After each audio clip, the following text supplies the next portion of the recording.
मेरठ उत्तर प्रदेश के सभी रहवासी जो बाबा बेलकेश्वर नाथ ओगड़नाथ जी की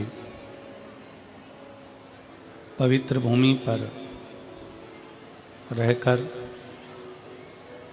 इस पवित्र कथा का लाभ ले रहे हैं। कथा में ही विराजमान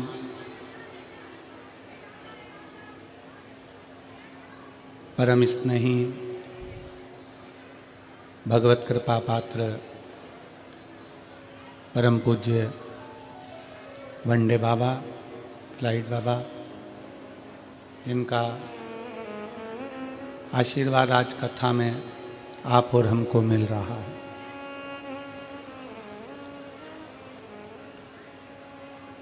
चौबीस घंटे से ज़्यादा कहीं रुकते नहीं और भगवान की अविरल भक्ति का स्मरण हमेशा आप करते रहते हैं। और कथा के प्रावण्य में ही विराजमान सभी संत, साधु, गुरुजन, तपस्वी जन, साधक, उपासक, तपस्वी जन, कथा के मुख्य यजमान श्री केदारेश्वर सेवा समिति मेरठ, मुख्य यजमान के रूप में विराजमान श्री संदीप गोयल जी, श्रीमती रश्मि गोयल जी, श्री आशीष बंसल जी, श्रीमती पूनम बंसल जी, संरक्षक डॉक्टर ब्रजभूषण जयप्रकाश जी अग्रवाल, डॉक्टर राम कुमार जी गुप्ता, अध्यक्ष कृष्ण कुमार जी गुप्ता, महामंत्री आशीष जी बंसल, ऋषि जी अग्रवाल, राजेश जी, सुमित जी, अनिल जी, विपिन सिंघल जी, सुमित सिंघल जी, राहुल जी, अर्ची सिंहल जी, आशीष प्रताप सिंह जी, पवन बंसल, बबीता जी बंसल। एक बार जोरदार ताली बजाकर सभी यजमान परिवार के लिए साधुवाद, वंदन, अभिनंदन। कथा मंडप में विराजमान फरीदाबाद के यजमान परिवार श्री पाराशर जी और उनकी धर्मपत्नी इस कथा में विराजित हैं, उनको भी साधुवाद। एक मौका परमात्मा सबको देता है। पानी में भी अगर कोई डूब रहा होता है, पानी में भी अगर कोई डूब रहा होता है और अगर पानी में भी कोई डूब रहा है तो पानी भी उसको उछाल कर एक मौका देती है बचने का।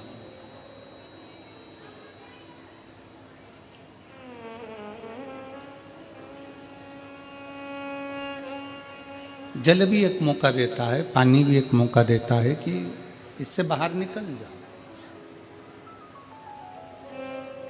बाहर का प्रेशर खोलिए।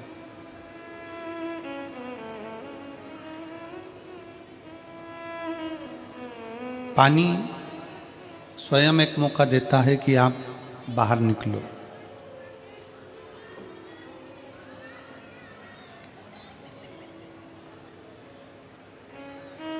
प्रकृति भी एक मौका देती है कि आप उन्नति की सीढ़ी पर चढ़ लो, आगे बढ़ लो।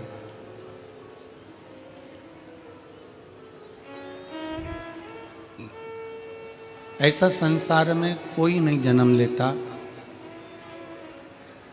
ऐसा संसार में कोई जन्म नहीं लेता जिसको परमात्मा बढ़ने के लिए, आगे चलने के लिए, उन्नति के लिए, तरक्की के लिए मौका नहीं देता।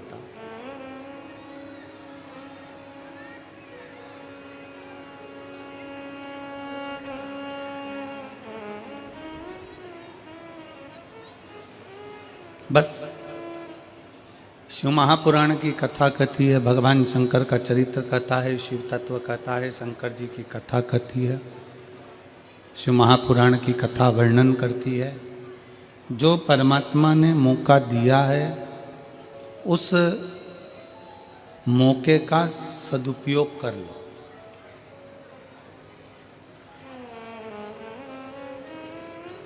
और यदि उस मौके का आप और हमने सदुपयोग कर लिया, उस मौके का उपयोग आप और हमने कर लिया, तो ये शिव महापुराण की कथा कहती है कि फिर कोई गिराने वाला नहीं मिलेगा। आप उन्नति की सीढ़ी पर बढ़ते ही चले जाओगे और आगे चलते ही चले। देखो,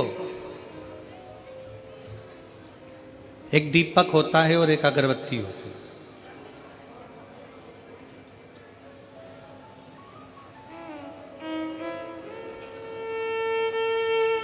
दिए में फूंक मारोगे, दिया बुझेगा कि नहीं बुझेगा? बोलो, जम के बोलो जरा। दीपक जलाया तुमने और उसमें फूंक मारी तो बुझेगा कि नहीं बुझेगा? बुझ जाए। और अगरबत्ती जल रही है और उसको फूंक मारोगे तो बुझेगी? जम के बोलो जरा, नहीं बुझेगा। जितनी जितनी फूंक मारोगे उसमें, जितना जितना फूकोगे उसको, उतनी उतनी वो और अच्छी जले।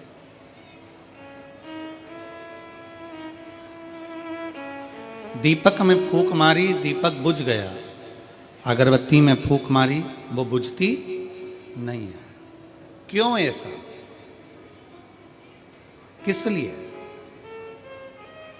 शिव महापुराण की कथा कहती है कि जो दुनिया में सुगंध फैलाता है, जो दुनिया में खुशबू फैलाता है, जो दुनिया को सुगंधित करता है, उसको दुनिया के लोग कितनी भी फूंक मार ले परंतु वो बुझता नहीं है, वो आगे बढ़ता ही है। अगरबत्ती सुगंध दे रही है, अगरबत्ती खुशबू दे रही है।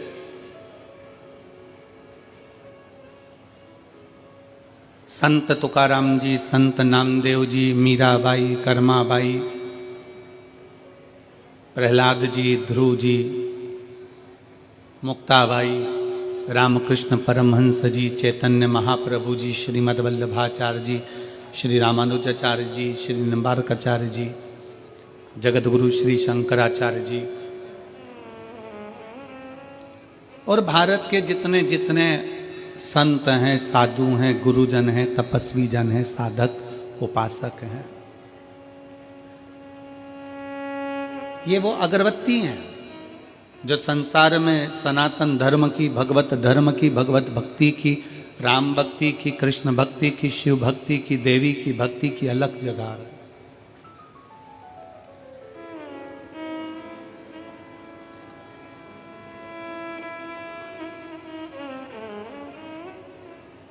और सुगंध फैलाने वाली अगरबत्ती को कोई फूंक मारकर बुझा नहीं सकता। बुझाएगा कोई? नहीं। सनातन की सुगंध फैलाने वाला हो, भगवत भजन की सुगंध फैलाने वाला हो, सत्कर्म की सुगंध फैलाने वाला हो, उसको कोई बुझा नहीं पाता। शिव महापुराण की कथा कहती है कि आप और हम अपनी जिंदगी में कोई ऐसा कर्म करें, जन्म हुआ है, मृत्यु लोक में आए हो, आप और हमारा जन्म इस संसार सागर में हुआ, कोई कर्म अच्छा ऐसा कर लो।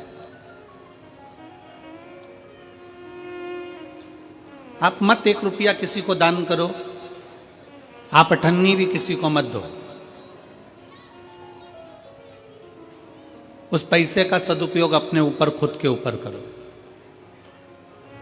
और अगर पैसा का सदुपयोग अपने ऊपर नहीं कर पा रहे हो तो अपने आसपास पड़ोस में कोई बच्चा शिक्षा ग्रहण करना चाहता है और उसके पास पढ़ने के लिए धन नहीं है, तो प्रयास करना कि उस बच्चे को पढ़ाकर उसकी मंजिल तक पहुंचाने का काम आप करो।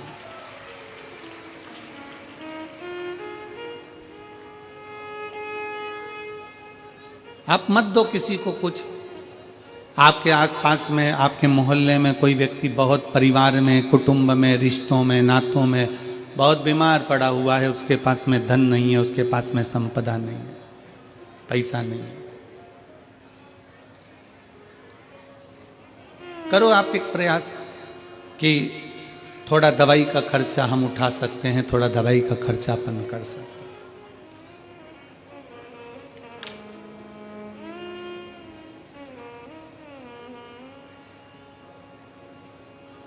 एक मौका परमात्मा सबको देता है, बस उस मौके का सदुपयोग आपको और हमें करना। मेरठ वालों को भी यह मौका मिला है 7 दिन की शिव महापुराण की कथा श्रवण करने का। आज 5वां दिन है, कल कथा का 6ठा दिन होगा। कल कथा का 6ठा दिन शिव महापुराण में शिवरात्रि के रूप में रहता है।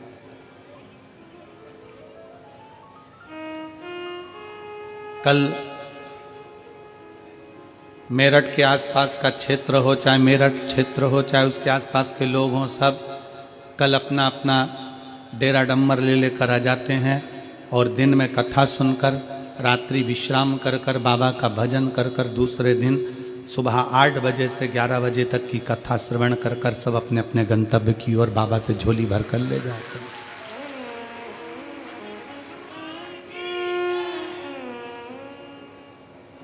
जितने शिव भक्त आपको आज लाखों की संख्या में दिख रहे हैं, इससे दुगने कल नजर आएंगे।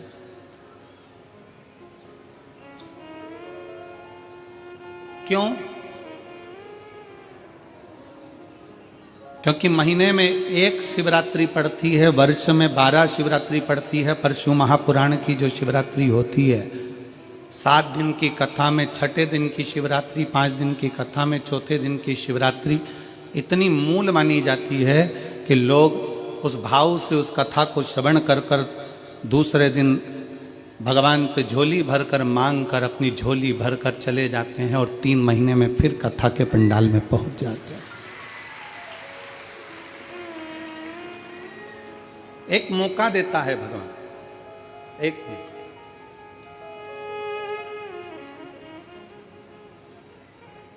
उस सबको मिला, मेरठ वासियों को बाबा उगड़नाथ जी ने कुछ कृपा करी होगी, बाबा उगड़नाथ जी ने करुणा करी होगी। आप सबने उगड़नाथ बाबा को, बेलकेश्वर बाबा को 1 लोटा जल ज़्यादा चढ़ाया होगा, तो उगड़नाथ जी ने आपकी सुन ली और ये शिव पुराण की कथा मेरठ में करवा दी। अब उसने मौका दिया आपको कि यह कथा का रस तत्व ग्रहण करो। और धन्यवाद देता हूं आपकी शिव भक्ति को, प्रणाम करता हूं आपके चरणों को कि इतनी तेज ठंड पड़ने पर, इतनी ठंड पड़ने पर आप लोगों को धन्यवाद देता हूं कि लाखों की संख्या में आप लोग शिव पुराण कथा सुनने के लिए पधारे।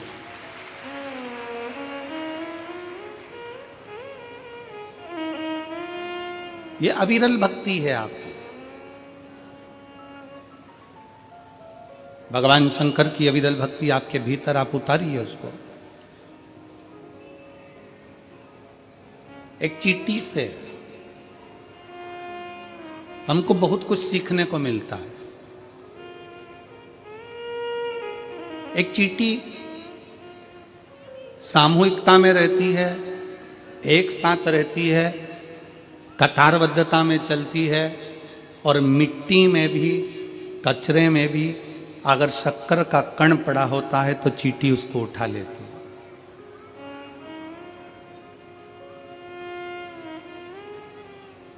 एक चींटी पृथ्वी पर रहने वाले मनुष्यों को यह ज्ञान देती है कि चींटी सामूहिकता में रहती है, तो चींटी यह ज्ञान देती है कि आप और हम सब समूहता में रहें।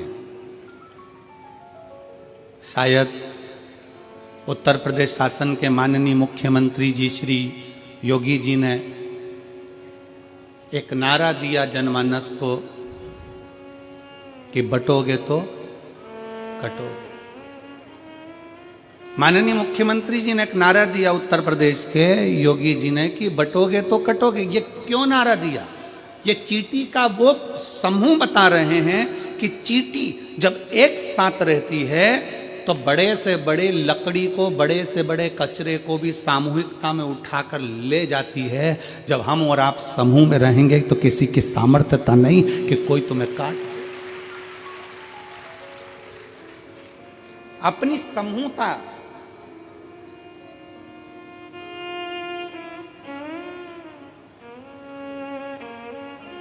अच्छा हम आपसे पूछे, मेरी जीजियां बैठी हैं, मेरे जीजा बैठे हैं, मेरी माताएं बैठी हैं, मेरे भाई बैठे हैं, बेटियां बेटे बैठे हैं, हम आपसे एक बात पूछते हैं कि पहले घर परिवार बहुत बड़ा होता था, 4-5 मामा चाचा काका बुआ फूफा इतने बड़े होते थे, तो मोहल्ले में किसी की हिम्मत नहीं होती थी कि वो उससे झगड़ा कर ले। बोलो सही है कि गलत है? अरे जम के तो बोलो जरा, क्यों नहीं झगड़ा करते थे? अरे वो 6 भाई हैं और उसकी 4 बहनें बहुत तेज, और उसकी बुआ वहां रहती है बहुत तेज, और बुआ के बच्चे और तेज। पूरे जगह में सूचना रहती थी कि साहब इतना बड़ा परिवार, इतना बड़ा कुटुंब है, इतने सारे लोग हैं, तो इनसे कोई भिड़ता नहीं था।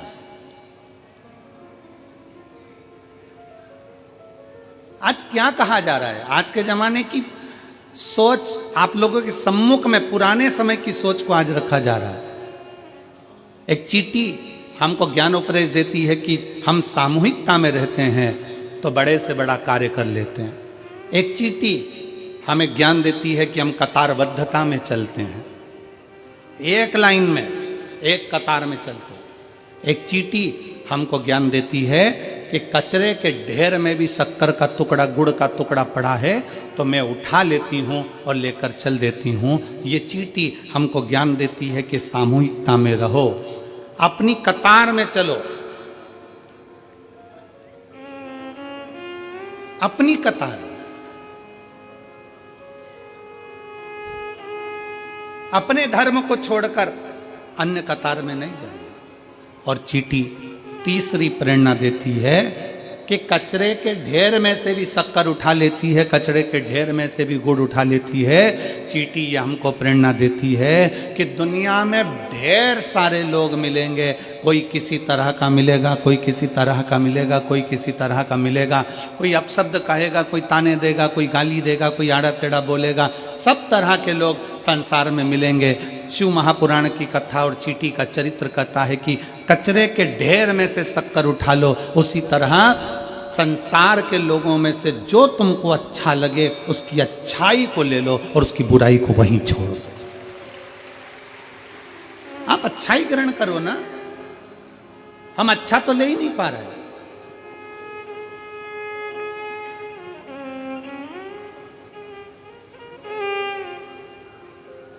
पूरा समय हमने बुराई ढूंढने में निकाल दिया। जैसे ही शादी का काम आया, पत्रिका लिखने का समय आता है और शादी की पत्रिका लिखाती है, और जितने लोग पत्रिका लिखने बैठते हैं वो आपस में चर्चा करते हैं। मामा जी के यहाँ पत्रिका भेज रहे हैं, मामा जी के यहाँ पत्रिका भेज रहे हैं, हाँ दूर के मामा है ना,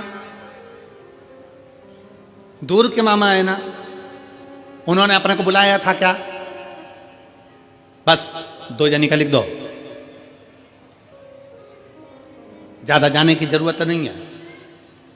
अब उनकी बुराइयां ढूंढना चालू करें, मामा जी ने ऐसा कर दिया, काका जी ने ऐसा कर दिया, बुआ जी ने ऐसा कर दिया, फूफा जी ने ऐसा कर दिया। जितने लोग बैठे हैं, जितनी देर पत्रिका लिख रहे हैं उतनी देर उसमें से बुराइयां बुराइयां बुराइयां बुराइयां छाटी गई। पत्रिका लिखते समय गणेश जी की पत्रिका लिख रहे हो, बेटे के ब्याह की पत्रिका लिख रहे हो, घर में बेटी के ब्याह की पत्रिका लिख रहे हो, घर में मंगल शकुन हो रहा है, मंगल साज सज रहे हैं, प्रयास ये करो कि पत्रिका लिखते समय ये करा जाए कि कितना भी बुरा व्यक्ति हो उसकी अच्छाई को ढूंढा जाए, जिससे हमारे घर में बेटी आए, हमारे घर में बहू आए, हमारे घर में जो परिवार बढ़े वो अच्छाई देखकर बढ़े।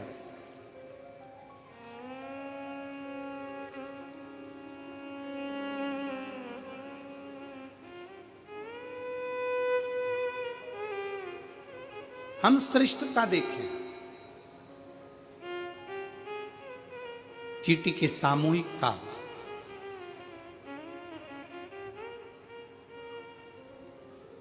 चलो और सरल भाषा में समझ लो।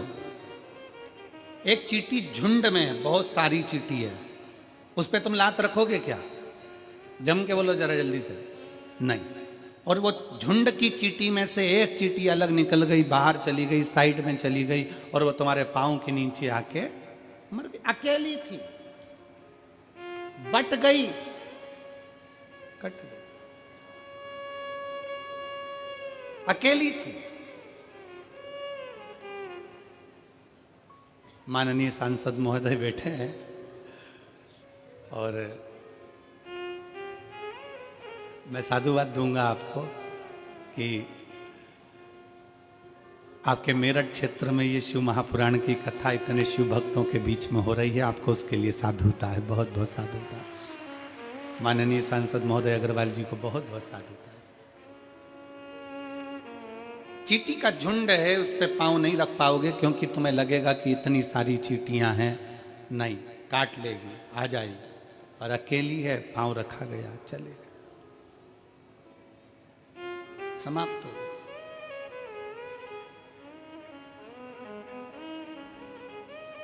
घर में रहो, परिवार में रहो, कुटुंब में रहो, रिश्तों में रहो, एक सामूहिकता के साथ रहो, सामूहिकता। अभी महाराज जी पूरे भारत की ही नहीं, हम विदेश तक की कहेंगे, जो मेरी बहुएं, बेटियां और माताएं सीरियल देखती थी ना, जो टाइम मिल जाता था उस टाइम में, महाराज जी आज की ये स्थिति है कि किसी घर में सीरियल चले ना चले पर शिव महापुराण की कथा जरूर चलती। ये शिव कथा। पहले लोगों को सीरियल का इंतजार रहता था कि सीरियल आएगा, उसमें ये बोलेगी, उसमें वो बोलेगी, इसमें ये होगा, उसमें वो होगा। पर अब लोगों को इंतजार रहता है शिव महापुराण की कथा कहाँ से आ रही है, सुनना। कितने साल से सुन रहे हैं, ये मेरी माताएं बैठी है, कोई को 5 साल, कोई 10 साल, कोई 8 साल, कोई 7 साल, कोई 6 साल, कोई 4 साल, सबको सुनते सुनते हो गए। उसके बाद भी उनके अंदर इतनी ऊर्जा, इतनी एनर्जी, उनके अंदर ऐसी ज्योति शंकर भगवान ने ऐसी भर दी है कि वो हर पंडाल में पहुंचने की कामना करती हैं कि बाबा हमको कथा के पंडाल में पहुंचा। अब जिनके पांव में तकलीफ हो रही है, घुटने में तकलीफ हो रही है, आज हमको बहुत अच्छा लग रहा है। ईमानदारी की बात बताएं, किस चीज के लिए? ये बीच वाले जितने बैठे हैं ना, सब कुर्सी से नीचे है।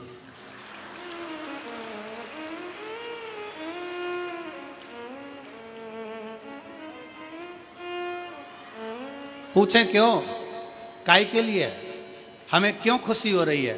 क्योंकि शिव महापुराण की कथा में कई माताएं ऐसी आती हैं जिनके घुटने में बहुत दर्द होता है, और हम भी प्रार्थना करते हैं भोले बाबा से कि बाबा जी, हे मेरे शंकर, ऐसी कृपा करना, जितने पंडाल में आए हैं सबको स्वस्थ रखना, इनकी जो जो तकलीफ होना मेरे शंकर वो सब खींच ले। अब आज जितनी नीचे बैठी है ना, इनको देखकर इसलिए प्रसन्नता हो रही है क्योंकि मेरे बाबा ने आज इतने सारों का घुटना एक साथ ठीक कर दिया।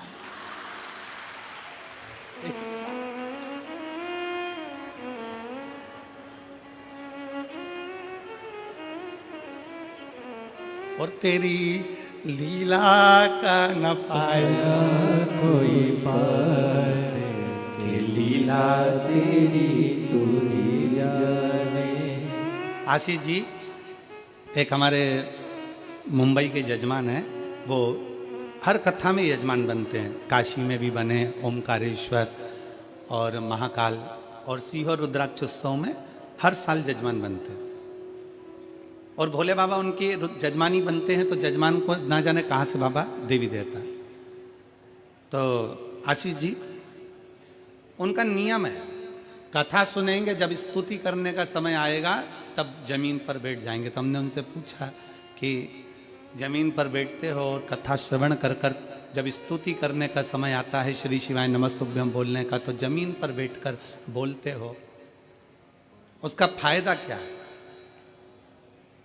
कहा गुरुजी हम जितनी देर जमीन पर बैठकर श्री शिवाय नमस्तुभ्यम बोलते हैं और अगली कथा के लिए यजमान बनने के लिए बाबा से प्रार्थना करते हैं, तो बाबा हमको सही में जमींदार बना देता है और इतना दे देता है कि अगली कथा में हम वापिस यजमान बन जाए।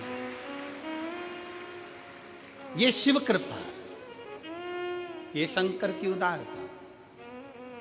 एक पत्र है,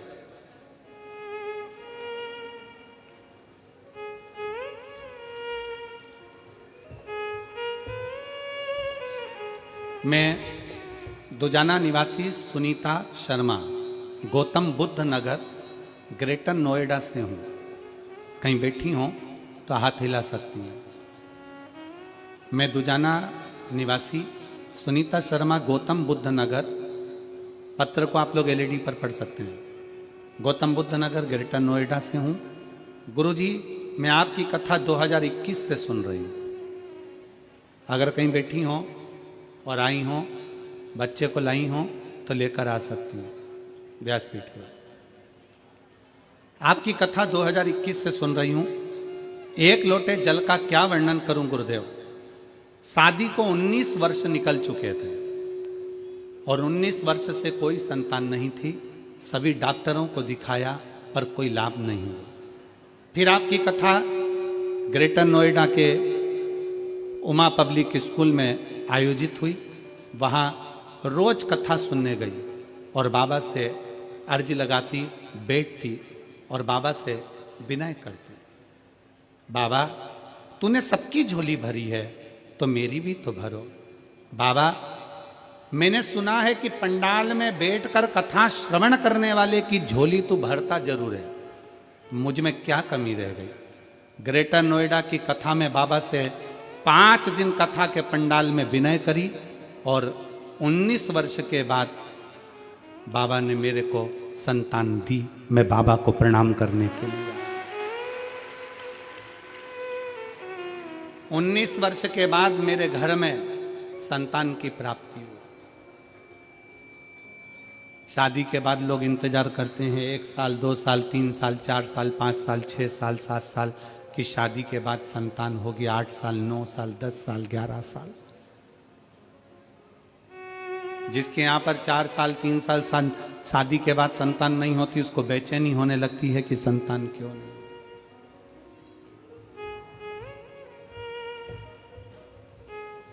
पाँच साल, 6 साल, 7 साल, 8 साल, 10 साल, 15 साल, 16 साल, 17 साल, 18 साल, 19 साल जिसकी शादी को हो गए हों और औलाद का सुख नहीं होगा तो विचार करना क्या उसने कितना डॉक्टरों का इलाज कराया, कितनी जगह गई, कितनी जगह गोदी भरवाई होगी, कितनी जगह झोली भरवाई होगी, कितनी जगह जाकर विनय करा होगा, निवेदन करा होगा।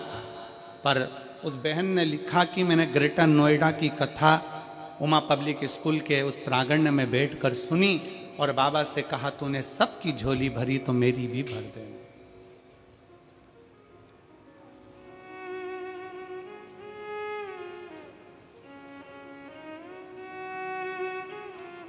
फिर खाली ना जाता कोई दर से तुम्हारे, खाली ना जाता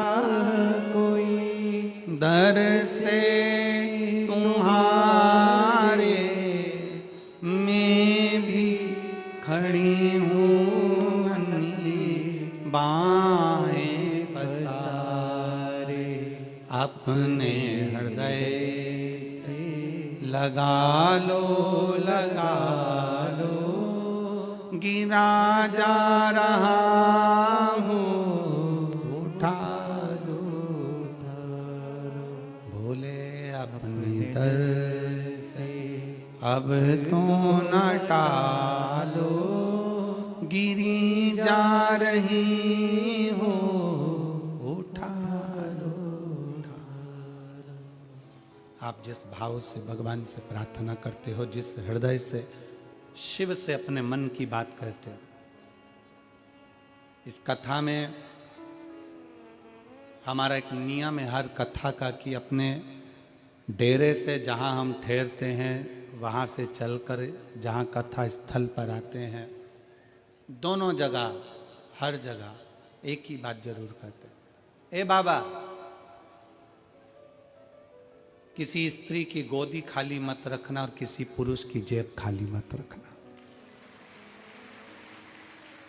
स्त्री की गोद खाली रहती है तो उसको भी बहुत सुनना पड़ता है, और पुरुष की जेब खाली रहती है तो उसको भी बहुत धक्के खाना पड़ता है। उसको खाली ना रखिए।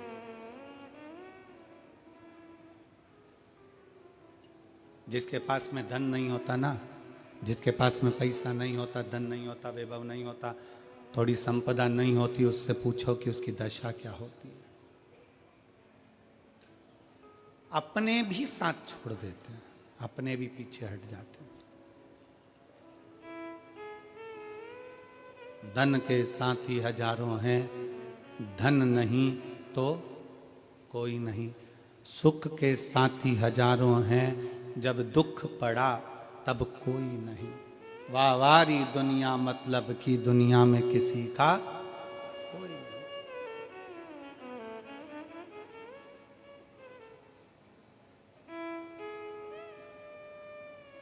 शिव के प्रति समर्पण का भाव जगाती है एक चींटी भी। हमें अच्छा चुनना है।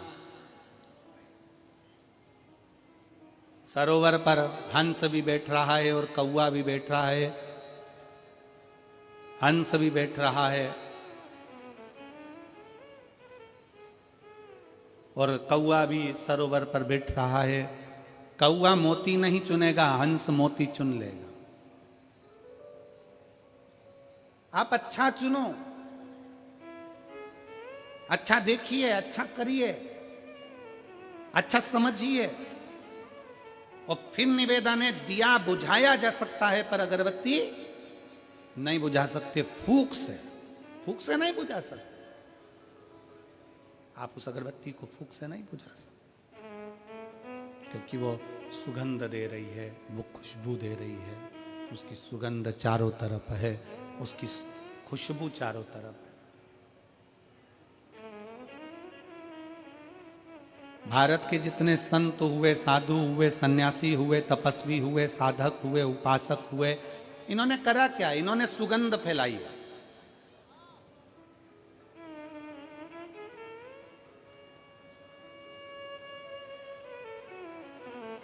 जगतगुरु शंकराचार्य जी ने जब पृथ्वी पर प्रकटे, जगतगुरु शंकराचार्य जी जब इस भूमंडल पर आए, पृथ्वी पर आए, तो जगतगुरु शंकराचार्य जी जब इस भूमंडल पर आए, इस पृथ्वी पर आए, तो जगतगुरु शंकराचार्य जी ने अपनी शिव भक्ति की सुगंध संपूर्ण विश्व में फैलाई। 4 पीठों का निर्माण कर दिया। भारत के 4 कोनों पर भगवान शंकर को विराजमान कर दिया।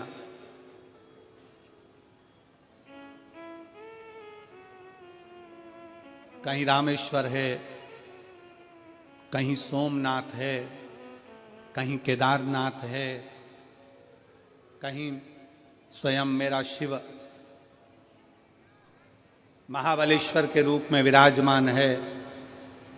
4 कोनों पर, 4 जगह पर भगवान शंकर को विराजमान करा, 4 पीठ का निर्माण करा। शंकर भगवान 4 जगह पर विराजमान हो गए। 4 स्थान ऐसे नियुक्त कर दिए जहां शिव बैठा।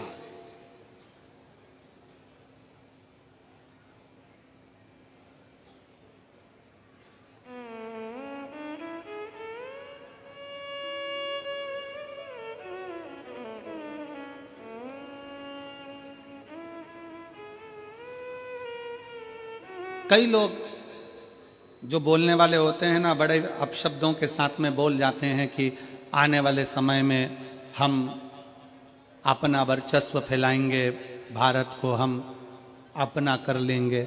शिव महापुराण की कथा कहती है, जिस भारत की बॉर्डर पर, जिस भारत की रक्षा करने के लिए त्रिशूल लेकर त्रिपुंडधारी बैठा हो, उस भारत का बाल बांका नहीं हो सकता।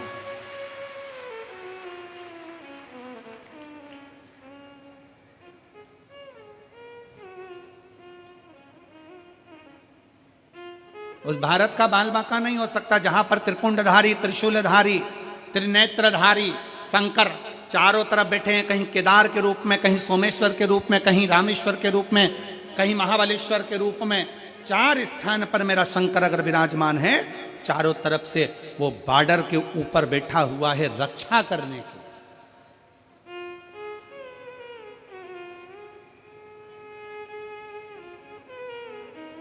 वो तो कहीं कहीं के होते हैं जो शब्दों का खेल कुछ घुमा कर कहना चाहते। एक व्यक्ति एक जगह पर बात कर रहा था कि बताओ, महाराज जी कहते हैं कि शंकर जी हैं, महाराज जी कहते हैं भगवान है, महाराज जी कहते हैं भगवान है। शंकर जी को एक लोटा जल चढ़ाओ, शिव जी के मंदिर जाओ, भगवान की भक्ति करो, भगवान की उपासना करो, भगवान की विरल भक्ति को धारण करो, भगवत भजन करो।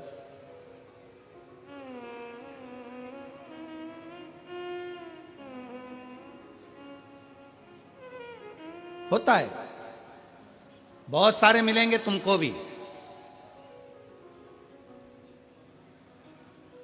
आप जिस जगह पर रहते हो ना, मेरठ की पवित्र भूमि पर, ओगड़नाथ जी की भूमि पर, वीरों की भूमि पर, क्रांतिकारियों की भूमि पर, बेलकेश्वर महादेव की भूमि पर जहां आप निवास करते हो, ऐसा नहीं कि आपको नहीं मिलते होंगे, आपको भी मिलते होंगे। भारत में ऐसे बहुत सारे लोग हैं जो दिन भर परमात्मा की बुराई में, भगवान की निंदा में लगे हुए हैं। क्यों जाते हो शंकर जी के मंदिर? क्यों चढ़ाते हो एक लोटा जल? क्या होगा शंकर जी को जल चढ़ाने से? क्या होगा शिव की स्तुति करने से? क्या होगा शंकर का भजन करने से? क्या होगा शिव पुराण सुनने से? भगवान तो है ही नहीं। कहां है भगवान? एक व्यक्ति एक नाई की दुकान पर गया कटिंग करवाने के लिए, दाढ़ी बनवाने के लिए। नाई कटिंग कर रहा था, दाढ़ी बना रहा था। दाढ़ी बनाते बनाते, मसाज करते करते, दाढ़ी बनाते बनाते नाई ने बात छेड़ दी राजनीति की। अब फ्री रहते हैं तो कभी कभी राजनीति की बात का भी क्रम आ जाता है। अब नाई ने राजनीति की बात छेड़ी। राजनीति के बाद राजनीति चालू होते होते होते होते फिर धर्म नीति पर आ गई। अब राजनीति चलते चलते चलते चलते वो बात घूमते घूमते धर्म पर आ गई। और धर्म पर आई तो कटिंग करने वाला कहने लगा भगवान तो है ही नहीं, भगवान तो होते तो इतने सारे लोग संसार में दुखी हैं, भगवान इनका दुख काटने क्यों नहीं जाते? शंकर भगवान तो है ही नहीं, जबरदस्ती वो सियोर वाला महाराज लगा रहता है कि शंकर जी की आराधना करो। जबरन लगा, भगवान तो है ही नहीं। भगवान होते तो इतने सारे का दुख नहीं काट देते, भगवान होते तो इतने सारे की तकलीफ नहीं काट देते। नाई बोलने लगा। कटिंग करवाने वाला कटिंग करवा रहा था, दाढ़ी बनाने वाला दाढ़ी बनवा रहा था। अब कटिंग पूरी हो गई, कटिंग करवाने वाला उठा। वो शंकर जी को बहुत मानता था, निंदा नहीं सुन पाया और उसके मन में गुस्सा भरा गया। गुस्सा भरा गया इसका मतलब ये नहीं कि गाली दे देगा, गुस्सा भरा गया इसका मतलब नहीं कि अपशब्द कर देगा। उठा, उठकर बाहर जाने लगा। जैसे ही बाहर जाने लगा, उसका पैसा देकर बाहर निकलते से ही उसने तुरंत नाई को बुलाया और बुलाकर कहा, सामने एक व्यक्ति निकल कर जा रहा है, उसके बड़े बड़े बाल हो रहे हैं, भिखारी जैसा लग रहा है, गंदा सा दिख रहा है। नाई से कहा इसके कटिंग कर दे, इसके बाल काट दे, इसकी दाढ़ी बना दे। नाई बोला काय को बनाऊं? मेरी चौखट पर आए, मेरी दुकान पर आए, मुझसे कहे कि कटिंग करो तो कटिंग करूंगा, मेरे से कहे दाढ़ी बना तो दाढ़ी बनाऊंगा। मैं क्या इसके पीछे पीछे जाकर बनाऊंगा? मैं क्या इसके पीछे पीछे जाता रहूंगा?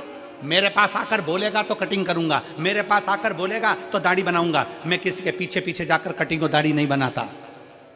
बस उस व्यक्ति ने नाई से कहा कि अभी तुम कह रहे थे कि भगवान जाकर इनके दुख काट दे। उस व्यक्ति ने नाई से कहा कि जैसा तू कह रहा है कि मेरी चौखट पर आएगा तो कटिंग करूंगा, मेरी चौखट पर आएगा तो दाढ़ी बनाऊंगा, भगवान भी यही कहता है।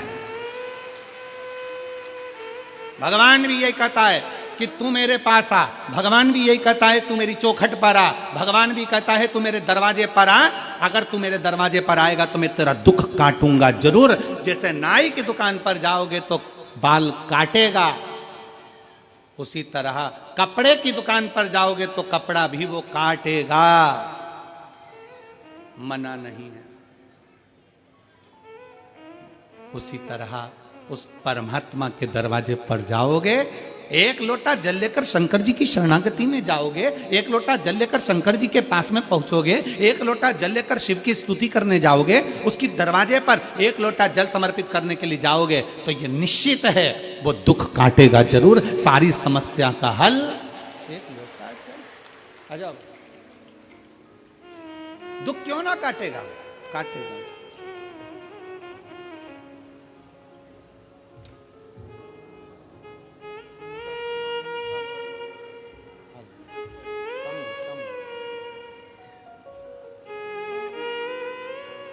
सुनीता जी शर्मा गौतम बुद्ध नगर ग्रेटर नोएडा से आई हैं। 19 साल के बाद संतान की प्राप्ति हुई है। 19 साल के।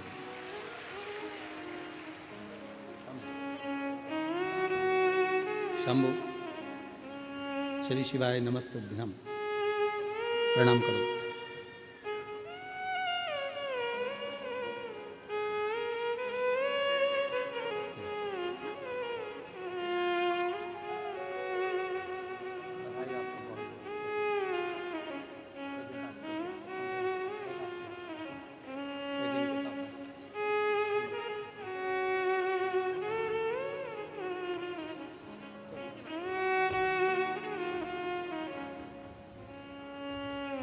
उन्नीस वर्ष के बाद संतान की प्राप्ति हुई। एक बार जोरदार ताली बजाकर स्वागत, वंदन, अभिनंदन। शिव तत्व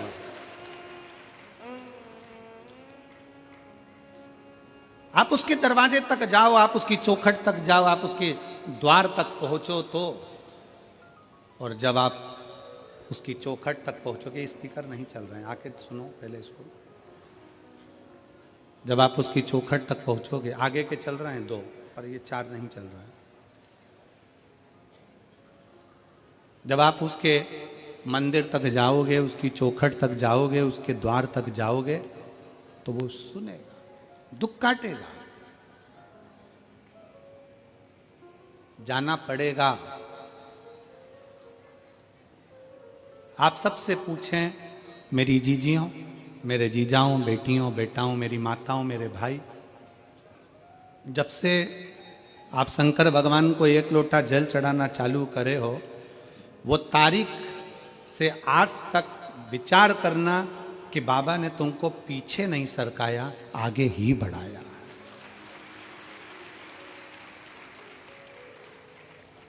तुम्हें पीछे नहीं सरकाया, बाबा ने तुमको आगे ही बढ़ाया, नजदीक लेकर आए, अपने करीब लेकर आए। और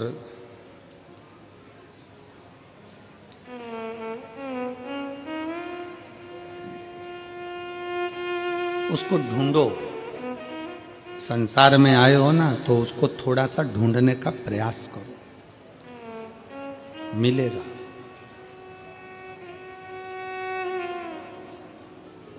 जिस दिन कथा सुनने को ना मिले, जिस दिन शंकर जी के मंदिर में एक लोटा जल चढ़ाने नहीं जा पाओ, और तुम्हारे दिल में अगर बेचैनी हो, तो समझ लेना कि तुम शंकर की बेटी और बेटे हो गए, तुम शिव के बेटे। क्योंकि उससे मिले बिना तो एक क्षण नहीं रह पाता, एक क्षण।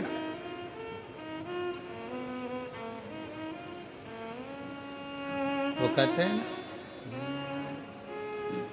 फूलों की कलियों में, काशी की गलियों में, तेरे बिना कुछ कहीं ना, तेरे बिना भी क्या जीना, ओ शंभू रे, तेरे बिना भी क्या जीना, ओ बाबा रे, तेरे बिना भी क्या जीना। फूलों की कलियों में, काशी की गलियों में, फूलों की कलियों में, काशी की गलियों में, तेरे बिना कुछ कहीं ना, तेरे बिना भी क्या जीना। ओ शंकर रे, तेरे बिना भी क्या जीना। ओ शंभू रे, तेरे बिना भी क्या जीना। शंकर के बिना जिस दिन तुम जल चढ़ाने नहीं जा सकी, जिस दिन तुमने मोबाइल पर या टीवी पर कथा नहीं सुनी, उस दिन तुम्हारे मन में अगर बेचैनी हो रही है, मंदिर जाने की तड़प उत्पन्न हो रही है, जिस दिन तुम्हारे भीतर भगवान से मिलन की तड़प उत्पन्न हो रही है, समझ लेना कि तुम शंकर की बेटी और बेटे बन गए हो। उसके बिना तुम रह नहीं पा रहे हो,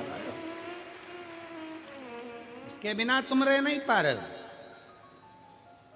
ये तड़प भीतर की है, ये तड़प अंदर की। एक पत्र है,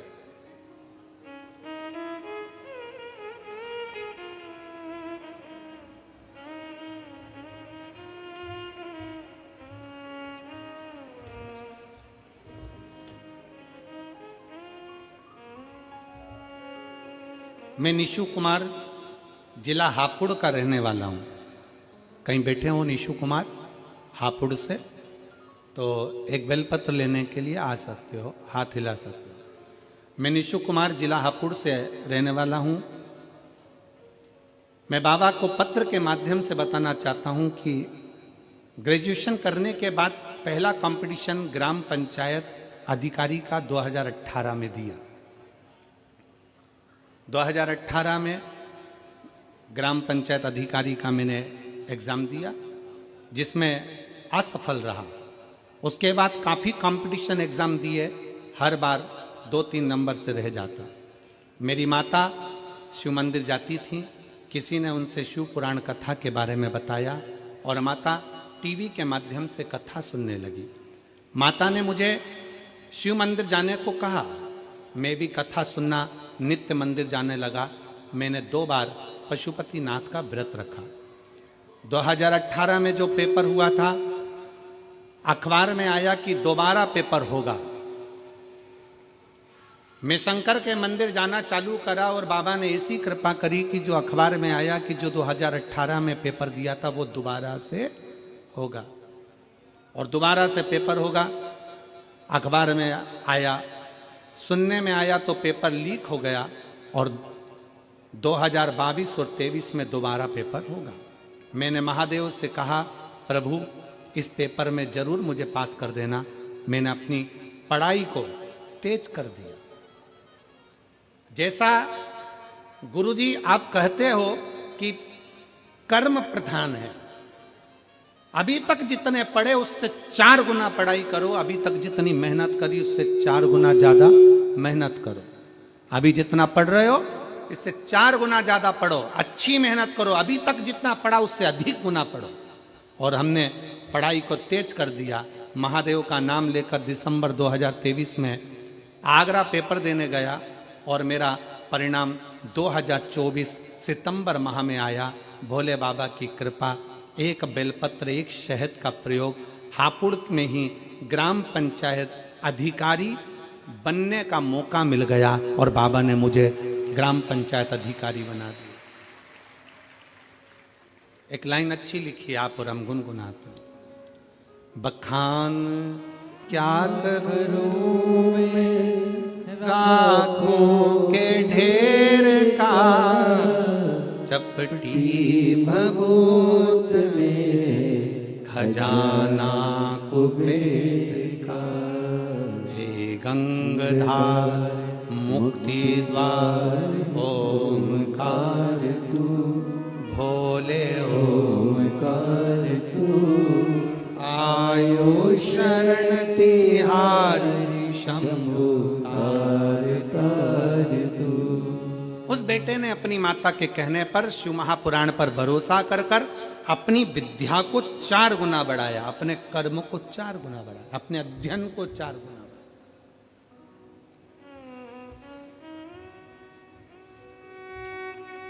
आप शंकर भगवान को शहद लगा के बेलपत्री लगाओ, पर साथ में अपने अध्ययन को बढ़ाओ। दुनिया के लोगों ने बेलपत्री और शहद को हंसी के पात्र में लिया, और उनसे पूछो जो शहद और बेलपत्री लगाकर अपने विद्या अध्ययन को जो प्रबल कर कर जाते हैं तो बाबा कितनी कृपा करता है। पहले दुनिया के लोगों ने हंसी में लिया कि एक लोटा जल सारी समस्या का हल, ये क्या हो सकता है। पर ये इतने इतने पत्र जो नीचे भरे पड़े हैं, पत्रों की कोई संख्या कम है। हापुड़ नगर में जरा देखिए,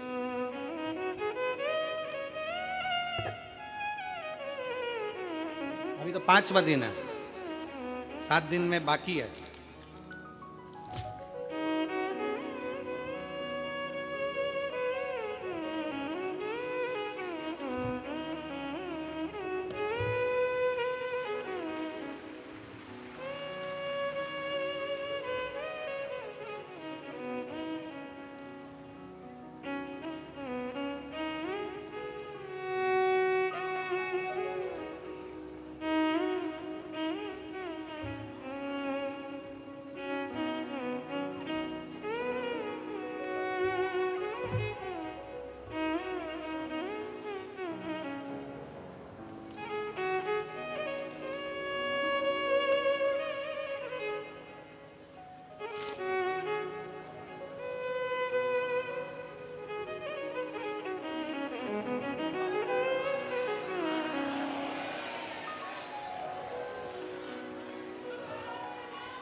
ये 5 दिन के हैं, अभी साइड में और पीछे और रखे हुए हैं। इसमें विश्वास है शंकर के प्रति, इसमें सियोर वाला महाराज कुछ नहीं करा, प्रदीप मिश्रा की सामर्थ्यता नहीं कि कुछ कर दे, करता एक लोटा जल और सारी समस्या का हल वो करता है।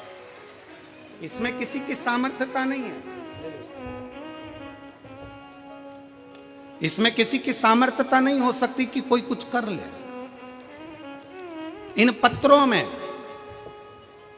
हजारों भक्तों का, शिव भक्तों का एक विश्वास जुड़ा हुआ है। इन पत्रों में हजारों शंकर के भक्तों का एक विश्वास दृढ़ बनकर विराजमान, और इतना आस और विश्वास से कहते हैं कि आप लोग भी कथा के पंडाल में बैठकर शिव महापुराण की कथा सुन रहे हो। 3 महीने में ये विश्वास है हमारा शंकर के प्रति कि आपका भी पत्र किसी व्यासपीठ पर जरूर पहुंचेगा। वो खाली नहीं छोड़ता, उसका नियम ही यही है कि कोई आया है, और सीधी सीधी बात है, तुम किसी के यहाँ गए हो, कोई पहचान वाले के यहाँ शादी में गए हो तो लिफाफा दोगे, और रिश्तेदारी है तुम्हारी उस शादी में तो वो विदाई भी तुमको देगा, साड़ी देगा, लिफाफा देगा। मामा जी क्या गए हो, भांजी आई है, कुछ तो देना ही पड़ेगा, बेटी आई है, कुछ तो देना ही पड़ेगा। अपने मायके में शादी में जाते हो तो मायके से कुछ देते कि नहीं देते, बोलो ईमानदारी की बात बोलो, देते कि नहीं देते। तो तुम अपने बाप के घर में जाते हो तो बाप विदाई जरूर देता है, तो शिव महापुराण में आते हो तो शंकर विदाई जरूर देता है। इसीलिए 6ठे दिन की कथा और 7वें दिन की कथा लोग झोली फसार पसार कर आते हैं कि हमें देगा, हम बाप के घर पर जा रहे हैं, अपने पिता के दरवाजे पर जा रहे हैं। इसलिए 6ठा और 7वां दिन लोग झोली पसार कर मांगने के लिए आते हैं कि बाप खाली नहीं छोड़। मेहमान जाते जाते बच्चों के हाथ में 200-500 रुपए देकर जाते हैं, और मेरा भोले बाबा, मेरा शंकर, मेरा त्रिकालदर्शी कैलाशी जाते जाते शिव पुराण का कुछ ना कुछ तुमको देकर जाता है, झोली भर कर चला खाली नहीं छोड़ता। फूलों की कलियों में, काशी की गलियों में, फूलों की गलियों में, काशी की गलियों में, तेरे बिना कुछ कहीं ना, तेरे बिना भी क्या जीना, ओ बाबा रे, तेरे बिना भी क्या जीना, ओ शंभू रे तेरे बिना भी क्या जीना। जिस दिन मंदिर जाते जाते एक दिन नहीं जा पाए और अंदर से बेचैनी हो जाए, कथा सुनते सुनते एक दिन की कथा ना मिले, अपने मेरठ में कथा हो रही है और आस पास 50-100 किलोमीटर की दूरी पर रह रहे हो और जाने के लिए मन आतुर हो रहा है, मैं भी मेरठ जाऊं कथा सुनने के लिए, समझ लेना कि तुम बाप की बेटी हो, बाप के बेटे हो, शंकर की बेटी हो, शंकर के बेटे हो। अंदर से बेचैनी हो मिल, वो कहे शिव से मिलन की आस बड़ी है।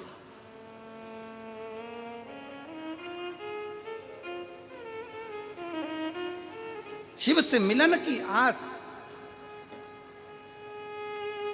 विश्वास की प्रबलता बड़ी है।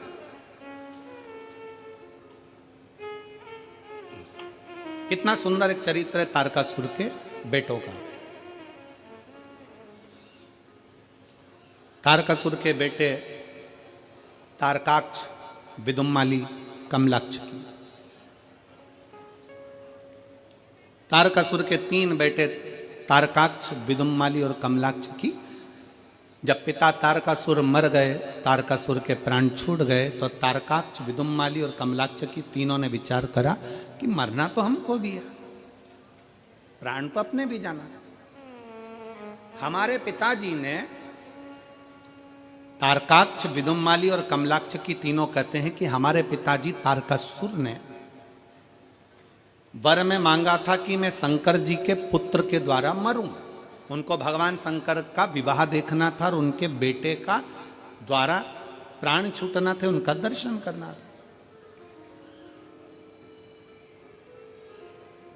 उनको मरना, उन्होंने, तारकासुर ने शंकर भगवान के पुत्र द्वारा मेरे प्राण छूटे, क्योंकि तारकासुर ये चाहते थे कि मैं शंकर जी का विवाह देखूं, शिव जी का विवाह देखूं, शंकर भगवान के विवाह का मुझे दर्शन हो जाए। तारकाक्ष, विदुम्माली और कमलाक्ष की तीनों ने यह विचार कर लिया कि पिताजी ने तो कार्तिकेय का दर्शन मांगा था, पर हमें शंकर का दर्शन करना है प्राण छूटते समय। प्राण जाए तब शिव हमारे सामने हो, प्राण जाए तब शंकर हमारे सम्मुख में हो।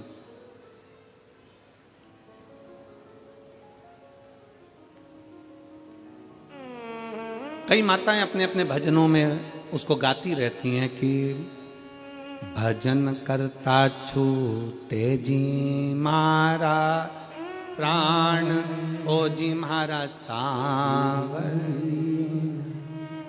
और कई माताएं भजन में गाती रहती हैं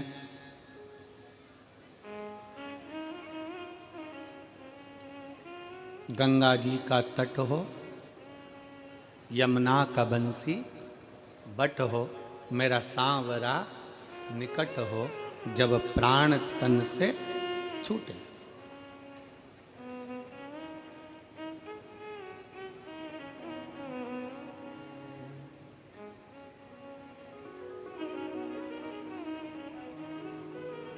कई माताएं गाती हैं, कई माताएं स्मरण में लेती हैं और सब विनय करते हैं कि आखिरी समय में अंत समय प्रभु आना पड़ेगा, वचन दिया तो निभाना पड़ेगा। आए ना आए प्रभु कुटुंब कभी, अंत समय प्रभु आना पड़ेगा, वचन दिया तो निभाना पड़ेगा। कईयों के मन में भाव जागृत होता है कि अंत समय में परमात्मा हमारे करीब में आए, हमारा अंतिम समय सुधर जाए, हमारा अंत क्षण सुधर जाए। और फिर निवेदन है, जवानी को सुधारने के लिए बचपन सुधारना पड़ेगा। क्या सुधारना है? जम के बोलो जरा। बचपन। बचपन सुधरा तो जवानी सुधर जाएगी, जवानी सुधरी तो अधेड़ी सुधर जाएगी, और अधेड़ी सुधरी तो बुढ़ापा सुधर जाएगा। ये सुधारने की सीढ़ी है। अब कई लोग तो कहते हैं कि अभी कोई हमारा भजन करने की उम्र है, अभी तो हमारे को कोई कथा सुनने की उम्र है, अभी तो हमारी क्या कथा सुनने की उम्र है, भजन करने की उम्र है। होता है एक पति ने पत्नी को गले का हार दिलाया, नेकलेस बड़ा सुंदर हीरो का, 50 लाख रुपए का, और हीरे का हार दिलाया, और पति ने पत्नी से कहा पहन ले। पत्नी बोली अभी नहीं पहनूंगी।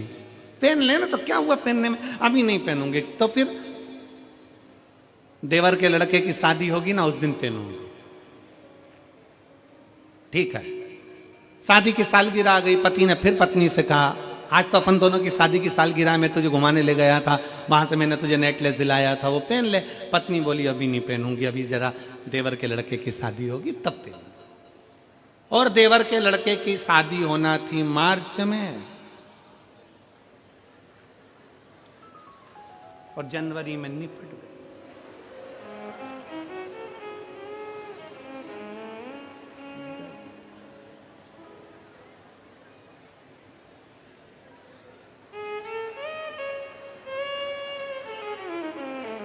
नेकलेस धरा की धरा ही में गया। चिता पर, अर्थी पर उसको लेटाया गया। सारा श्रृंगार पति कर रहा था, मांग में सिंदूर भर रहा था, हाथ में मेहंदी लगा रहा था, पाँव में महावुर लगा रहा था, बड़ा सुंदर श्रृंगार पति कर रहा था। रोते रोते पति अलमारी में खोल कर नेकलेस लेकर आया, और नेकलेस लेकर आकर पति पत्नी को पिनाने लगा। दोस्त रोते रोते बोले क्या पागलपंती कर रहा है, इतना महंगा नेकलेस। पत्नी मर गई, उसके अर्थी पर पिना रहा है। पति रोता रोता बोला इससे मैं कह रहा था पहन ले पहन ले पहन ले, और ये हमेशा कहती थी जब पहनूंगी जब पहनूंगी जब पहनूंगी। इसको क्या मालूम था कि मौत का कोई ठिकाना नहीं होता है, जो जिंदगी जियो खुश होकर जियो। कथा कर रही है मेरठ की जीजियों, जितनी साड़ी रखी है सब पहन लो।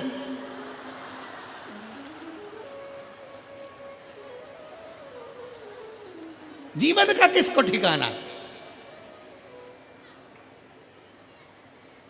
अभी हम सीओर से आ रहे थे तो एक भगत ने ये स्वेटर दे दिया। अब स्वेटर दे दिए तो क्या करें, हम तो बगलबंदी पहने। अब वो 3 बार फोन करा आशीष जी को, गुरु जी को बोलो ना स्वेटर नहीं पहना है, अब दिया है पहन लो। कितनी अच्छी अच्छी साड़ियां तुम्हारे पति दिलवाए, तुम्हारे पास में मायके से मिली, यहां से मिली, वहां से, और सब तैयारी में बैठी है। सारी साड़ियों में फाल लगी है, पीको लगी है, सब मैचिंग का सब रखा है, पर अलमारी में रखी है। कई बार तो अलमारी खोलती है तो साड़ी ऊपर से गिरती है, वो कहती है पहनो। साड़ी भी कहती है पहनो, मैं फ्री पड़ी हूं, कब पहनोगी, ऊपर से गिर रही है नीचे तो नहीं पहने। और फिर एक दिन अगर अपन चले गए और जितनी साड़ियां थी बहुओं ने सब बांट ली, और ऊपर जाते जाते अपन यमराज से कह रहे वंस मोर, एक बार फिर छोड़, वंस एक बार फिर छोड़। यमराज के नी छोड़ सकता, इतने में ऊपर जाते जाती बोली मैंने नीले कलर की नी पहनी तो छोड़ छोड़ सकता, छोड़ कहाँ छोड़ेगा।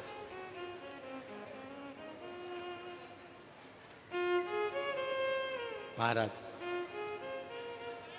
मौका मिला है इसलिए निवेदन करा,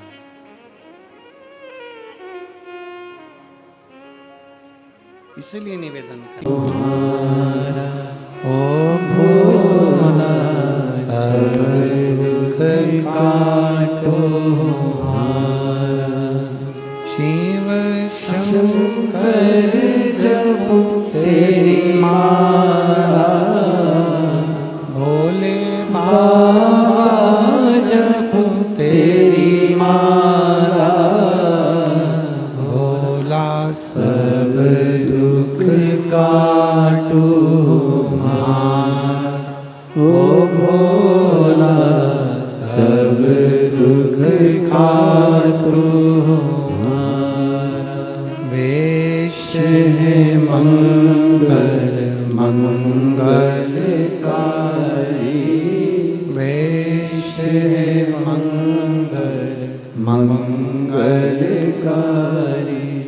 शमशान निवासी हमारा, शमशान निवासी हमारा, ओ भोला सब दुख काटो हमारा, ओ भोला सब दुख काटो हमारा।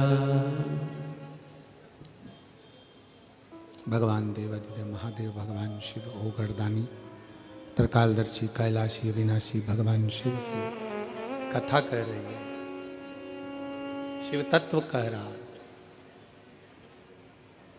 जो आज का जीवन है आपका और हमारा, उस जीवन को अच्छे से जियो।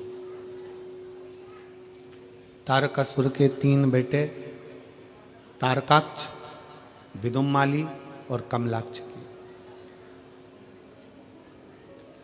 इन्होंने विचार करा कि पिता तो भगवान शंकर के पुत्र का दर्शन कर कर प्राण छोड़े हैं, पर हमको शिव का दर्शन करना, हमें भगवान शंकर का दर्शन करना है, हमें शिव का स्मरण करना है। अंत समय ऐसा नहीं कि कोई अमर की बूटी खाकर आया है, जाना सबको, कोई जल्दी जाएगा, कोई देर से जाएगा, जाना सबको। बस शिव पुराण कहती है कि इस मृत्यु लोक में अगली बार जन्म मिलेगा कि नहीं मिलेगा ये पता नहीं। अभी आए हो तो अच्छा कर्म कर कर चलेगा।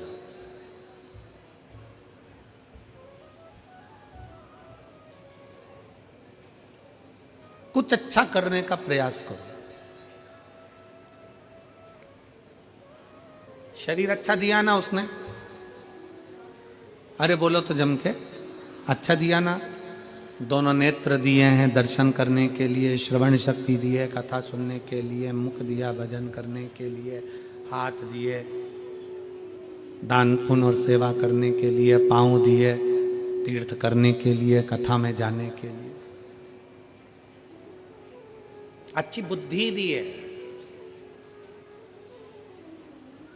हाँ, कभी कभी बुद्धि भी थोड़ी गड़बड़ हो जाती है, ऐसा नहीं कि नहीं होती है।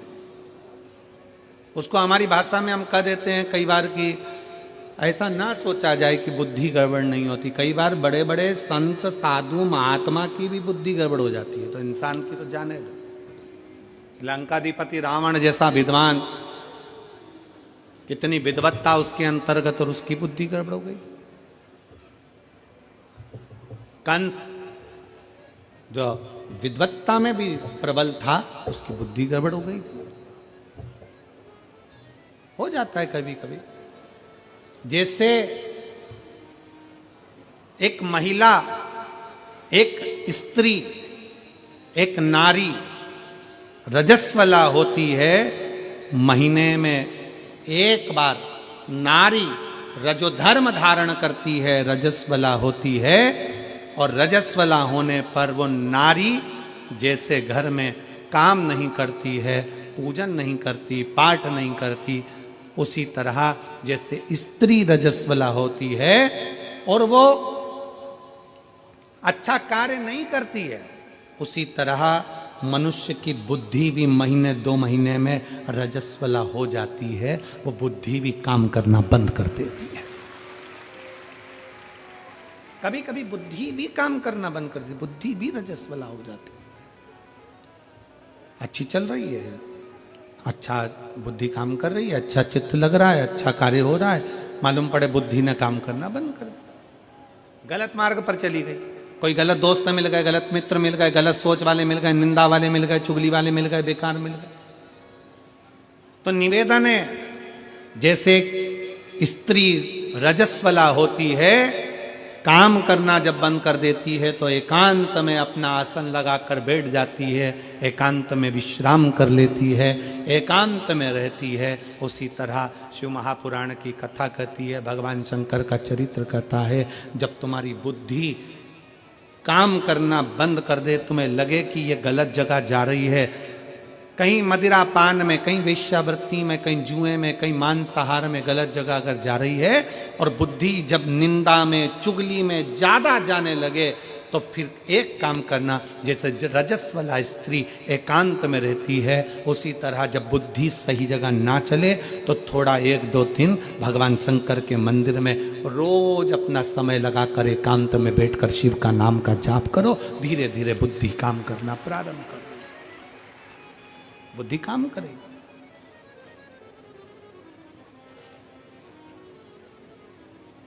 कभी कभी ये बुद्धि काम करना बंद कर देती है, अच्छी जगह जाना बंद कर देती है महाराज, श्रेष्ठ जगह नहीं जाती है। इसको कहो चल भजन में, चली जाती है भोजन में। इसको कहो चल सत्संग में, चली जाती है फिल्म में। ये बुद्धि बड़ी विचित्र, श्रेष्ठ जगह पहुंचती नहीं है। इसको पहुंचाने का प्रयास करो तो भी नहीं जाते।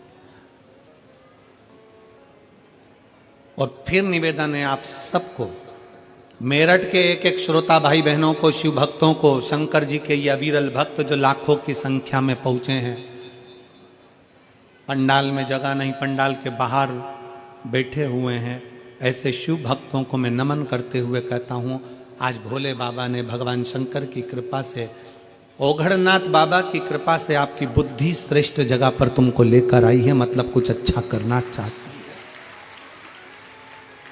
श्रेष्ठ है बुद्धि।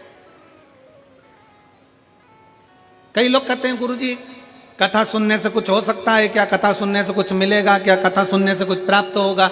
हम उनसे कहते हैं कुछ नहीं मिलेगा, कम से कम 3 घंटे कथा में बैठोगे तो लोगों की बुराई तो नहीं करोगे, उतना ही बहुत है। 3 घंटा कथा में बैठोगे तो कम से कम गलत बात तो नहीं सुनोगे, किसी की निंदा तो नहीं सुनोगे, किसी सब शब्द तो नहीं सुनोगे। 3 घंटा कथा में बैठोगे तो आड़े तेड़े काम तो नहीं करोगे। 3 घंटा कथा में बैठोगे, अपनी इंद्रियों को संयमित करोगे, इंद्रियों को संयम। कितना संयम है। लोग कहते हैं संत बड़े, लोग कहते साधु बड़े, लोग कहे तपस्वी बड़े, लोग कहे साधक बड़े, लोग कहे उपासक बड़े। और कुंभज बाबा, अगस्त ऋषि भगवान शंकर के सामने कहते हैं कि सबसे बड़ा होता है कथा को सुनने वाला श्रोता, सबसे बड़ा होता है कथा को श्रवण करने वाला श्रोता, कथा सुनने वाला श्रोता सबसे बड़ा होता है, कथा श्रवण करने वाला श्रोता बड़ा होता है। और कितनी संख्या में, कितना, जरा विचार करिए मेरी जीजियों। आप लोग तो ये हो सकता है कि यहाँ जो कथा में आगे बैठे हैं, हो सकता है कि 1 बजे कथा चालू हुई होगी तो 1:30 बजे आए होंगे, 2 बजे आए होंगे, 2:30 बजे आए होंगे, हो सकता है कि 12 बजे आए होंगे, 1 बजे आए होंगे। पर ये पंडाल में बैठी हुई मेरी जीजियाँ, मेरे जीजा, मेरी माताएं, मेरी बेटियाँ, बेटा सवेरे 7 बजे से एक जैसा नहा धो के थोड़ा सा नाश्ता पानी कर कर अपना आसन लगा कर बैठते हैं, शाम के 5 बजे तक इंतजार करते रहते हैं, अपनी इंद्रियों को संयमित रखते हैं, ना वॉशरूम जाना, न पानी भी उतना पिएंगे जितना लगे शरीर को, ज्यादा पी लेंगे तो वॉशरूम जाना पड़ेगा, कहीं बाहर ना जाना पड़ जाए। इंद्रियों को संयमित करा है, साधा है।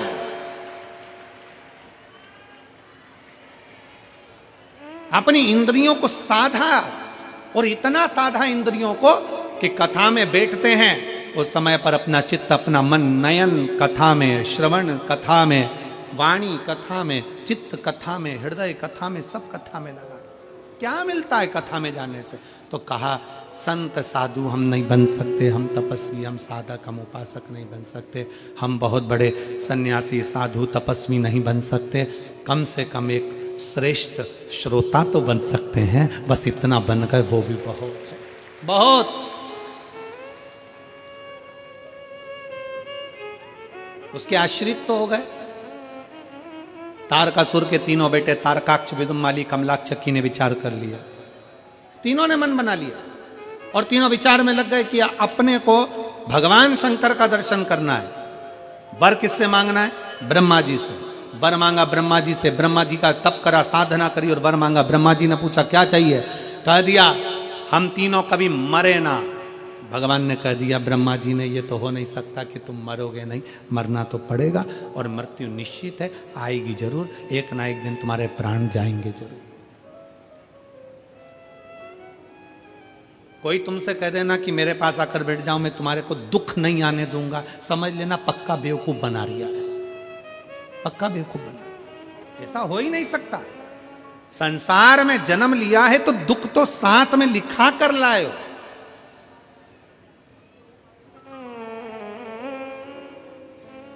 हॉस्पिटल से छुट्टी होती है, दवाई देकर भेजते कि नहीं भेजते? अरे जम के तो बोलो, आवाज नहीं आई है, जम के बोलो जरा। भेजते हैं। हॉस्पिटल से छुट्टी कर दी और तुमसे कह दिया जाओ अपने घर जाओ, एक भी दवाई नहीं लिखी, एक भी गोली नहीं लिखी, एक भी इंजेक्शन नहीं, पीने की दवाई नहीं, खाने की दवाई नहीं, कुछ नहीं, कोई नियम नहीं कि सुबह खाना कि शाम को खाना, और ऐसी भगा दिया ऐसा ही नहीं। हॉस्पिटल से छुट्टी होती है तो एक दवाई का पर्चा बना कर दे दिया जाता है कि इसको सुबह खिलाना, इसको शाम को खिलाना, इसको दिन में खिलाना, इसको रात को खिलाना, इसको ऐसे खिलाना, इसको वैसे खिलाना, पर्चा दे दिया जाता है दवाई।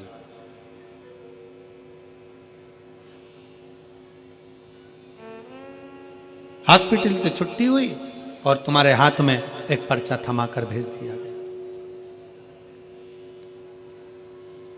एक पर्चा दे दिया हॉस्पिटल से कि इस दवाई को सुबह दोपहर शाम में तुम्हें लेना है, इस दवाई को तुम्हें लेना है। उसी तरह हम जब प्राण त्याग कर 83,99,999 योनियां काट कर जब हम ऊपर जाते हैं, और हमने 83,99,999 योनियां काटने के बाद जो कर्म करा होता है, उस कर्म का भोग जब हम ऊपर भोगते हैं, कर्म का भोग भोगने के बाद हमारी ऊपर से छुट्टी हो जाती है, हम पृथ्वी पर 84,00,000वें नंबर की योनि, मनुष्य की योनि पाते हैं। तो ऊपर से अपने मस्तक की रेखा पर एक दवाई का पर्चा लिखकर भेज दिया जाता है कि इतने साल के होगे तब तुम्हें ये दुख आएगा, इस समय पर ये तकलीफ आएगी, ऐसा कष्ट आएगा, फिर तुम्हें अच्छा परिवार, अच्छा पत्नी, अच्छा घर सब मिल जाएगा, भोजन भी मिलेगा, घर भी मिलेगा, सब कुछ मिलेगा, पर तकलीफें ये दवाई की तरह है जो भाग्य में लिखा कर लेकर आए हैं। तो जैसे हॉस्पिटल से आने के बाद भी दवाई खाना पड़ती है, ऊपर से आने के बाद भी कर्म का दंड यहाँ भोगना पड़ता है, या भोगना।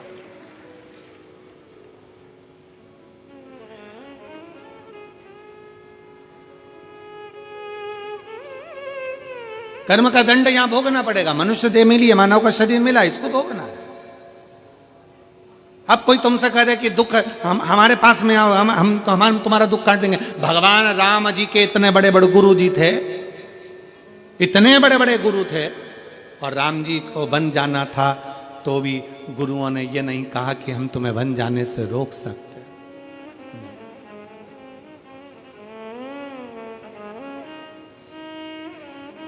कर्म गति को तो भोगना। भगवान कृष्ण के इतने बड़े बड़े गुरु थे, कितने, और जरा विचार करो, भगवान कृष्ण की 16,108 रानियां, और 16,108 रानियां होने के बाद भी जब संतान का सुख नहीं हुआ तो गर्गाचार्य बाबा से पूछा द्वारका जी में, आप बताइए गुरुदेव, मेरे घर में औलाद नहीं, 16,108 रानियां।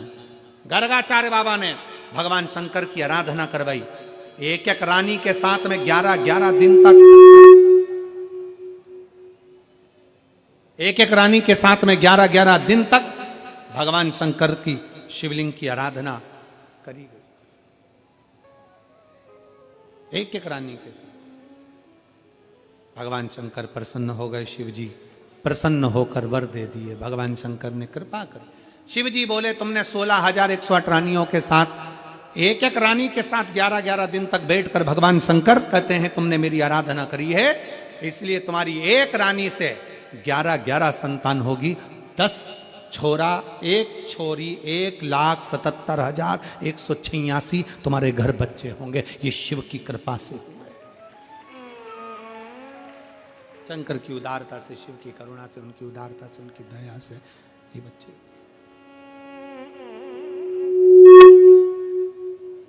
थोड़ा सेट कर लीजिए आप।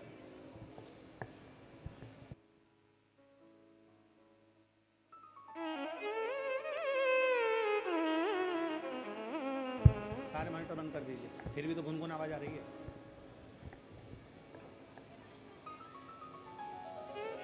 स्पार्किंग आवाज आ रही है।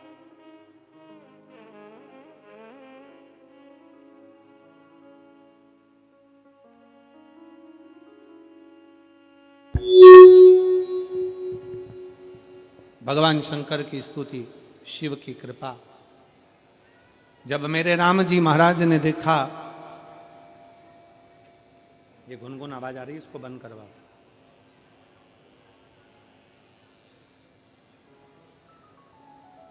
भगवान कृष्ण स्वयं शंकर की आराधना में लगे।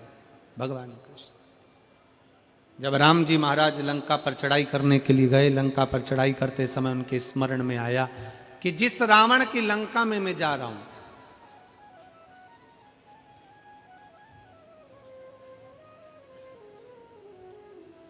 जिस रावण की लंका में मैं पहुंच रहा हूं, वो रावण भी शंकर का भक्त है, शिव का उपासक।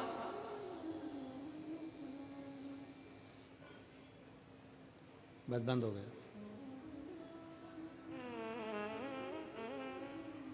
वो रावण भी भगवान शंकर का उपासक है। क्यों ना शिव की आज्ञा ली जाए, शंकर जी की आज्ञा लेकर, शिव जी की आज्ञा लेकर फिर लंका पर चढ़ाई करी जाए, फिर लंका पर पहुंचा जाए। और शिव जी की आज्ञा, भगवान राम बालू रेत का शिवलिंग बनाकर, भगवान राम बालू रेत का शिवलिंग का निर्माण कर कर शंकर जी की आज्ञा लेकर फिर लंका पर चढ़ाई करने जाते हैं। कितना सुंदर प्रसंग शिव महापुराण में वेद व्यास जी लिखते हैं। 12 ज्योतिर्लिंग में से एक ज्योतिर्लिंग रामेश्वर ज्योतिर्लिंग हमें ज्ञान देता है कि शंकर के भक्त के घर में जाने से पहले भगवान को भी शंकर की आज्ञा लेना पड़ती है कि मैं इसको लेने के लिए जा रहा हूं।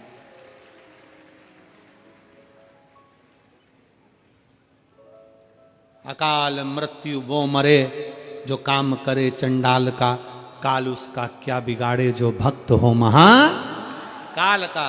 काल अधिपति जिसका रक्षक हो, भगवान शंकर की जो आराधना करने वाले हैं, शिव को एक लोटा जल चढ़ाने वाले हैं, शंकर के मंदिर में जाने वाले हैं, शिव की चौखट पर जाने वाले हैं, शंकर की कथा में जाने वाले हैं, शंकर की उपासना करने वाले हैं, श्री शिवाय नमस्तुभ्यम बोलने वाले हैं, पंचाक्षर मंत्र नमः शिवाय बोलने वाले हैं, षडाक्षर मंत्र ओम नमः शिवाय बोलने वाले हैं, त्र्यंबक बाबा का मंत्र का उच्चारण करने वाले हैं, भगवान शंकर की आराधना करने वाले, भगवान शिव की उपासना करने वाले के दरवाजे पर भी अगर काल आता है तो पहले उसके शंकर से आज्ञा लेना पड़ती है कि मैं इसके घर में प्रवेश कर जाऊं, क्या मैं इसके घर में चले जाऊं। इसलिए आप लोगों से कहा था कि अपने अपने दरवाजे पर एक एक स्टिकर लगा दो। क्या जम के बोलो जरा, श्री शिवाय नमस्तुभ्यं। एक एक स्टिकर लगा दीजिए। गाड़ियों पे भी लिखवा दो श्री शिवाय नमस्तुभ्यं। क्यों, क्या फायदा? दरवाजा बजाने वाला जब दरवाजा बजाएगा, कोई बुरी खबर भी देने के लिए आएगा, उस खबर को देने से पहले दरवाजे पर पड़ेगा श्री शिवाय नमस्तुभ्यम। शिव महापुराण की विद्धेश्वर संहिता कहती है कि श्री शिवाय नमस्तुभ्यम बोलने वाले का मात्र मुख का दर्शन कर लो तो हजारों अश्वमेध यज्ञ का फल प्राप्त हो जाता है और हमारे पाप छिन्न हो जाते हैं। जब हम दरवाजे पर श्री शिवाय नमस्तुभ्यम लिखेंगे, कोई आके दरवाजा बजाएगा, दरवाजा जब हम खोलेंगे उसके मुख का भी दर्शन करेंगे तो हमारे को कोई गलत सूचना नहीं मिलेगी, सूचना भी अच्छी ही प्राप्त हो, गलत नहीं मिल सकती, कुछ अच्छा ही मिले। एक पत्र है,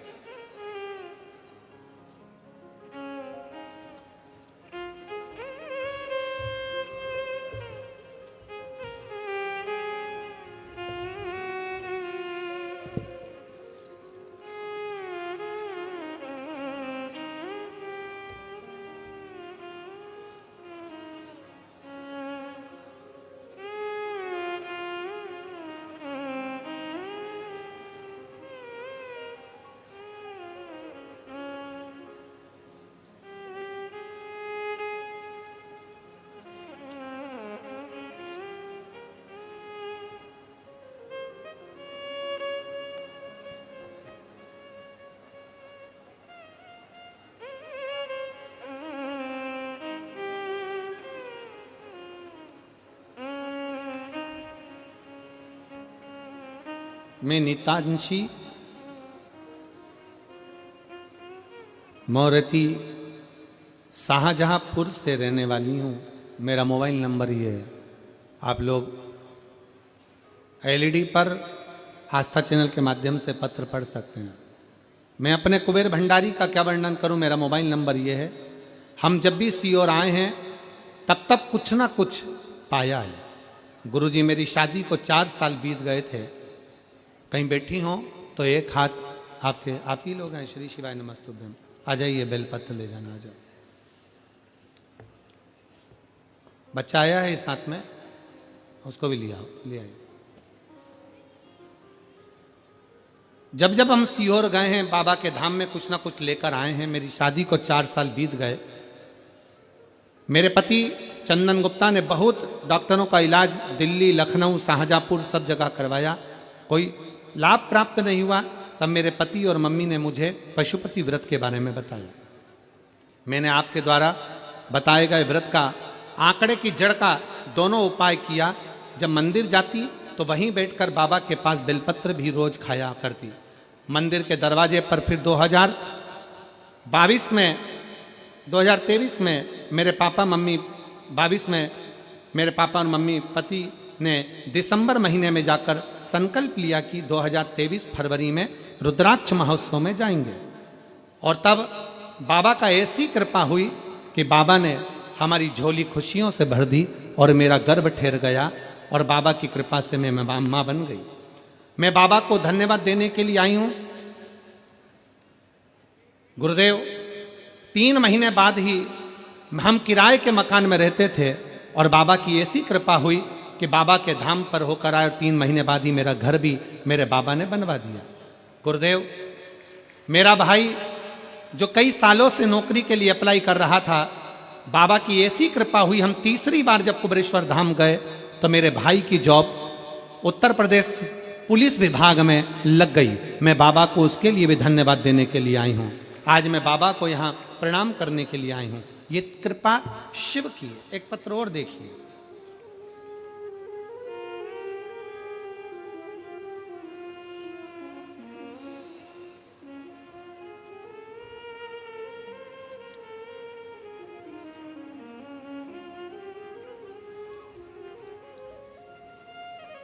मेरा नाम मीनाक्षी है, पति का नाम चंद्र प्रकाश है। मैं शिवपुरम मेरठ की रहने वाली हूँ। कहीं बैठी हों तो हाथ हिला सकती हैं। शिवपुरम मेरठ की। गुरुजी मैं 2 साल से कथा श्रवण कर रही हूँ, लेकिन पंडाल में बैठकर कथा नहीं सुन सकी थी। नवंबर 2023 में जो कथा आपकी भिंड ददरुआ धाम में हुई थी, वो कथा मैंने पंडाल में बैठकर सुनी थी और बाबा से विनती करी, बाबा मेरा भी घर बन जाए, क्योंकि मेरा घर किराए का था। फरवरी 2024 में बाबा ने मेरा खुद का घर बनवा दिया। मैं बाबा को यहाँ प्रणाम करने के लिए आई हूँ। गुरुदेव 2024 में घर बन गया। अक्टूबर 2024 में हापुड़ में कथा हुई। गुरुदेव जाने की तैयारी थी,